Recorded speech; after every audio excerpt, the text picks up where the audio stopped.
¿Arrebatamiento antes o después de la gran catástrofe? Es la pregunta que carcome la fe de millones de personas en el mundo.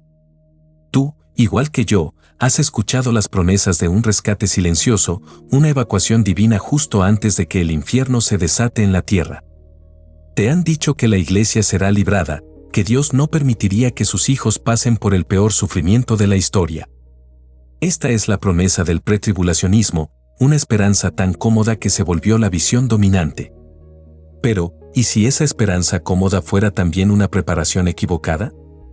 Fíjate en la tensión. Si la promesa de escape es real, ¿por qué la Biblia está llena de mandatos de perseverancia hasta el fin?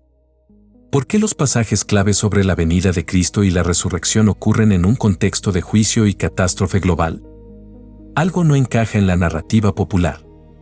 El concepto que vamos a explorar aquí te obligará a ver el fin de los tiempos no como un escape secreto, sino como el clímax glorioso y público de la Iglesia, justo después de su prueba final.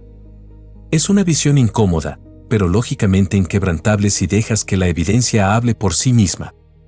Prepárate para comparar lado a lado lo que crees y lo que la Biblia realmente dice.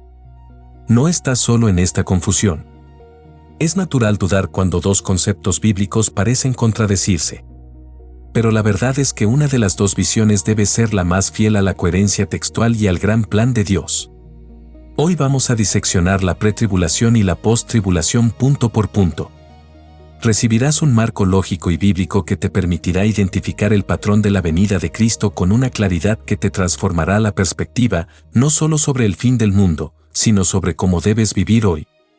Si quieres descubrir más conceptos como este que transforman tu visión del mundo, suscríbete a este canal donde exploramos las ideas más poderosas para tu vida. Antes de comparar, debemos ponernos de acuerdo en el terreno de juego. Ambas visiones, la pretribulacional y la posttribulacional, están de acuerdo en un concepto central, la existencia de un periodo futuro de sufrimiento sin precedentes, conocido como la Gran Tribulación. La diferencia no es si habrá una catástrofe, sino quién estará presente y cuándo ocurrirá el evento clave, la venida de Cristo. Este es el contexto que lo define todo. Fíjate en cómo esto funciona en la realidad. Imagina el peor escenario de crisis global, desastres ecológicos, persecución organizada, el colapso económico total. La Biblia, específicamente el libro de Apocalipsis, lo describe con un lenguaje visceral de sellos, trompetas y copas. La gran tribulación es un periodo de juicio de Dios sobre la tierra, pero también es una época de prueba y purificación para los creyentes. ¿Sabes lo que más me fascina de esto? La mayoría de las personas se concentra en los juicios, pero la narrativa bíblica también pone un foco intenso en la perseverancia de los santos que viven en esa época. El concepto del pretribulacionismo introduce la idea del arrebatamiento secreto, una resurrección y traslado de la Iglesia al cielo antes de que comience formalmente este periodo de 7 años.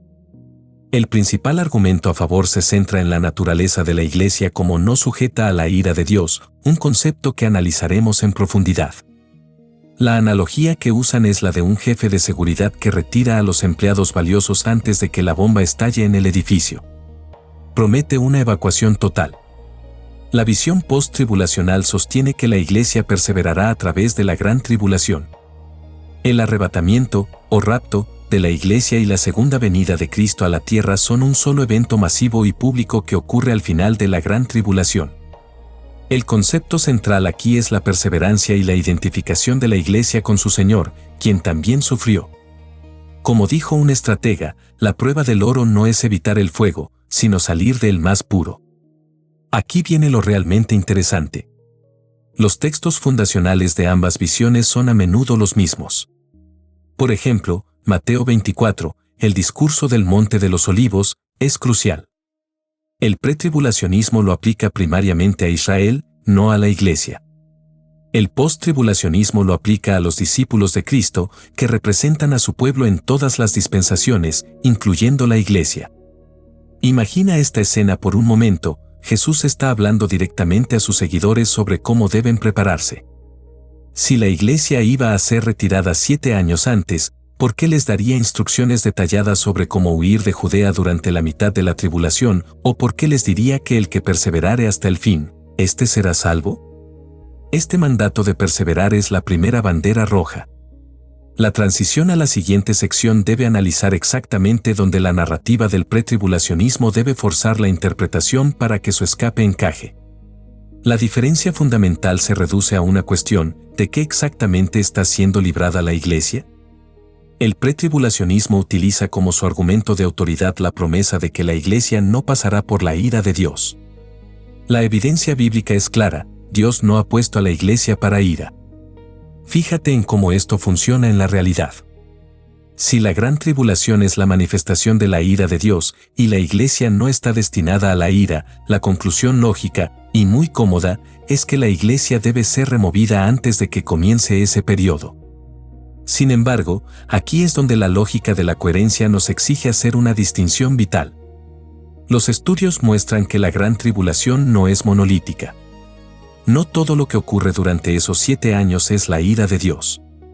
Necesitamos diferenciar entre la ira satánica, la persecución por parte del anticristo y sus fuerzas, y la ira divina, los juicios finales de Dios. Déjame mostrarte algo asombroso. Los apóstoles y los primeros cristianos fueron perseguidos y martirizados, pasaron por grandes sufrimientos y pruebas, pero no por la ira divina.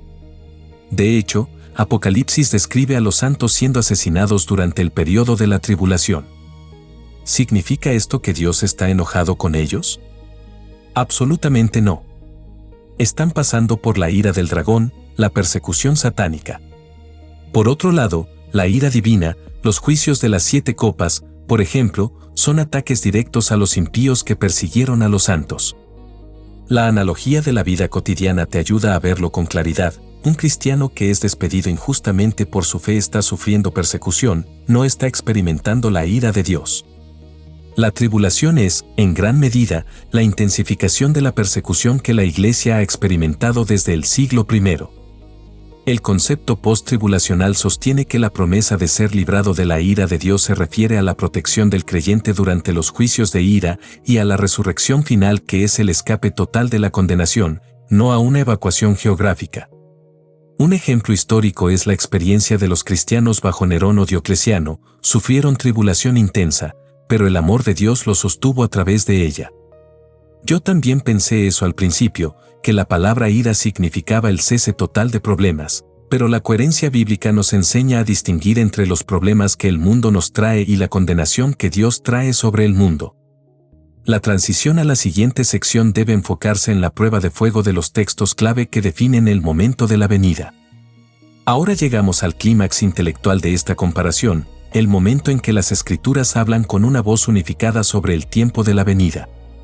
Los textos clave son el discurso de Jesús en Mateo 24 y las cartas de Pablo, especialmente 1 Tesalonicenses. El concepto del post-tribulacionismo se alza fuerte aquí porque no necesita separar estos eventos, simplemente los une. Primero, Mateo 24, la venida inmediatamente después de la tribulación. Jesús no deja lugar a dudas. Él habla de los grandes sufrimientos, la gran tribulación, la persecución, y luego declara: e inmediatamente después de la tribulación de aquellos días, verán al Hijo del Hombre viniendo en las nubes del cielo, con poder y gran gloria. Y enviará a sus ángeles, y juntarán a sus escogidos, el rapto, de los 4 vientos, desde un extremo al otro del cielo. La evidencia es clara: la reunión de los escogidos, el rapto, ocurre inmediatamente después de la tribulación. No es 7 años antes. No es a la mitad. Es después. Segundo, 1 Tesalonicenses 4, el clímax público y la primera resurrección. El pretribulacionismo usa este pasaje para describir el arrebatamiento secreto. Pero, espera a ver lo que descubrí después. Pablo describe la venida con un lenguaje que es todo menos secreto. El Señor mismo descenderá del cielo con voz de mando, con voz de arcángel y con trompeta de Dios. La trompeta de Dios es un símbolo de un evento público, final y trascendental de juicio y reunión, que en el Antiguo Testamento señalaba el día del Señor.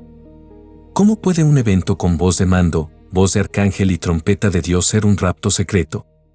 Es una contradicción narrativa.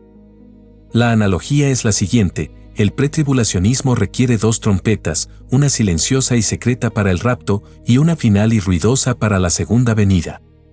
pero la Biblia solo describe una trompeta final para el encuentro de la iglesia. El concepto post-tribulacional no necesita inventar un evento secreto intermedio. La venida de Cristo y la reunión de la iglesia, tal como se describe en Mateo 24, 1 Tesalonicenses 4 y 1 Corintios 15, donde dice que la resurrección ocurrirá a la final trompeta, son el único clímax final de la era. Los santos perseveran a través de la gran persecución y su recompensa final no es ser librados de la prueba, sino ser transformados en cuerpos gloriosos al mismo tiempo que su Señor desciende en gloria. Si tu curiosidad está al máximo con esta coherencia bíblica, comparte este video con alguien que también esté haciendo estas preguntas. El argumento central de la visión popular, pretribulacionismo, se basa en la necesidad de separar rígidamente el trato de Dios con Israel y su trato con la iglesia. La lógica es que la gran tribulación es un tiempo específicamente designado para Israel, la semana 70 de Daniel, y, por lo tanto, la iglesia debe ser retirada para que Dios pueda trabajar exclusivamente con la nación judía. El concepto que desafía esta separación rígida es el de la unidad del pueblo de Dios en Cristo. Imagina esta escena por un momento: la iglesia, compuesta por judíos y gentiles, no es un paréntesis en el plan de Dios, sino el cumplimiento de la promesa mesiánica. Jesús vino a salvar a su pueblo, y la iglesia es ese pueblo redimido. El Nuevo Testamento usa términos que antes eran exclusivos de Israel, como linaje escogido, nación santa, para describir a la iglesia. Aquí tienes el punto clave del post-tribulacionismo. ¿Por qué la Biblia en sus textos escatológicos, Mateo 24, Apocalipsis, no hace esta distinción clara y tajante? Si el arrebatamiento secreto dependiera de esta separación absoluta, Jesús y los apóstoles lo habrían dejado claro. Pero en su lugar, se nos dan mandatos de perseverancia que aplican a todos los que creen en Él. Déjame mostrarte algo asombroso de la Escritura. El libro de Apocalipsis, que describe la gran tribulación, no solo menciona a Israel y sus 144.000, sino que también describe a la iglesia, los santos y los que guardan el testimonio de Jesús, sufriendo y triunfando en ese mismo periodo. Es un solo pueblo de Dios bajo un solo Señor. La analogía cotidiana es la de un hogar. ¿Sacarías a uno de tus hijos a la calle para arreglar un problema con el otro, cuando ambos viven bajo el mismo techo? La gracia de Dios que salva a la iglesia es la misma gracia que sostiene al remanente de Israel. La consecuencia práctica de esta separación forzada es un doble estándar de sufrimiento. La iglesia es demasiado preciosa para sufrir, pero Israel o los cristianos de la tribulación deben hacerlo. El concepto post-tribulacional armoniza el sufrimiento bajo el mismo principio de perseverancia y purificación para todos los que creen en el Mesías. Es una visión que eleva la soberanía de Dios para proteger a su pueblo a través del juicio, y no necesariamente del juicio, preparándolos para la glorificación final. Antes de mostrarte cómo aplicar esto en tu vida, quiero que sepas que preparé un material exclusivo y gratuito donde desarrollo este concepto con mucho más detalle. Está en el enlace de la descripción, descárgalo ahora.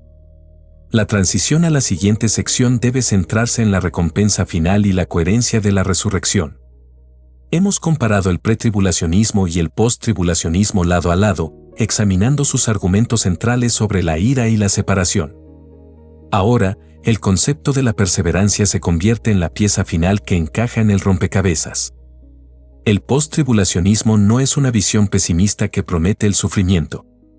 Es, de hecho, una visión que magnifica la gloria y el poder de Cristo y de su iglesia. La analogía de la vida cotidiana es la del atleta. La gloria no está en evitar la carrera, sino en cruzar la meta victorioso. Aquí viene la aplicación crucial. Si el rapto ocurre al final de la tribulación, significa que el evento de la venida de Cristo y la resurrección de los creyentes es un evento unificado de asombrosa gloria. Primero, reunión y juicio simultáneos. Cuando el Señor regrese en gloria y poder, Mateo 24, Zacarías 14, se cumplirán dos cosas al mismo tiempo: el juicio sobre los impíos y la reunión de los santos. El post-tribulacionismo sostiene que esta simultaneidad es la forma más natural de leer los textos proféticos. El Señor viene para juzgar y para salvar a su iglesia que ha perseverado. Segundo, resurrección y transformación. 1 Corintios 15. Pablo dice que no todos dormiremos, pero todos seremos transformados a la final trompeta. Este es el momento de la victoria. Es el momento en que la iglesia que perseveró a través de la persecución es instantáneamente glorificada. El concepto es que el fin de la prueba y el inicio de la gloria no están separados por 7 años. Son el mismo instante. Fíjate en cómo esto funciona en la realidad para el creyente. Si abrazas el concepto de la post-tribulación, tu preparación espiritual cambia radicalmente. Ya no buscas señales de escape, sino fortaleza para el aguante. Tu enfoque no está en la fecha de la venida, sino en la fidelidad de tu vida hasta la venida. El martirio, el sufrimiento, la persecución se convierten en la última y más grande oportunidad para testificar de Cristo, sabiendo que la trompeta final de Dios te transformará de un cuerpo mortal y sufriente a uno glorioso en un abrir y cerrar de ojos, en el mismo instante en que Él descienda. El concepto inquebrantable es que la protección de Dios no es la ausencia de problemas, sino la presencia constante y la gracia suficiente para llevarte a través de los problemas, culminando en el encuentro más glorioso de la historia. Es una esperanza que te arma, no que te adormece. Ahora ves la escatología de manera completamente diferente. Ya no se trata de una batalla por la fecha, sino por la fidelidad. El concepto del post-tribulacionismo revela que el rapto y la segunda venida son el mismo evento final y público, la culminación gloriosa del plan de Dios para una iglesia que, al igual que su Señor, persevera a través del sufrimiento. Es una visión que unifica los textos bíblicos bajo el principio de la coherencia lógica. A partir de hoy, cuando enfrentes cualquier dificultad o te asalten las dudas sobre el futuro, recuerda esto: la esperanza no está en el escape secreto, sino en la gracia para perseverar. La acción concreta que puedes tomar es fortalecer tu fe para el aguante. Verás una paz profunda y una confianza inquebrantable, pues sabes que la trompeta final te transformará para siempre. La prueba forja el carácter, y el final del sufrimiento será nuestra bienvenida al reino. Como nos recuerda la Escritura, el que persevere hasta el fin, éste será salvo. Este canal existe para descubrir juntos las ideas que transforman vidas. Suscríbete para el próximo video donde exploraremos la estrategia de resistencia que la iglesia necesitará en los tiempos finales. Nos vemos allí.